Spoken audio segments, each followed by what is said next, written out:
Soviet আমলে এই শহরটি নির্বাসিতদের শহর হিসেবে পরিচিত ছিল, কারণ যারাই তৎকালীন শাসক জোসেফ স্ট্যালিনের মতামতের বিরোধিতা করত তাদেরকে নির্বাসনে পাঠানো হতো ইয়াকুৎস্কে। অবর্ণনীয় শীতের সাথে লড়াই করে কেউ কেউ বেঁচে থাকত।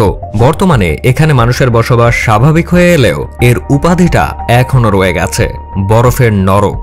এখানে বাড়ি তৈরি করতে গেলে বেশ ঝক্কি পোহাতে হয় বাসিন্দাদের। পার্মাফ্রস্ট বা সারা বছর মাটি বরফের পুরো আস্তরণে ঢেকে থাকার কারণে আগে 15 ফুটের মতো গভীর করে কংক্রিটের স্তূপ দেওয়া হয়। প্রতিদিন সকালে মাত্র 2 ঘন্টার জন্য এখানে বাজার বসে। একটু দেখে শুনে বাজার করবেন সে উপায়ও নেই, কারণ বাজারে উঠানোর 1 থেকে 1.5 ঘন্টার মধ্যেই মাছ মাংস ঠান্ডায় জমে ইস্পাতের মতো শক্ত হয়ে যায়। অক্টোবর থেকে মে মাস পর্যন্ত দীর্ঘ 7 মাস এখানে শীতকাল থাকে।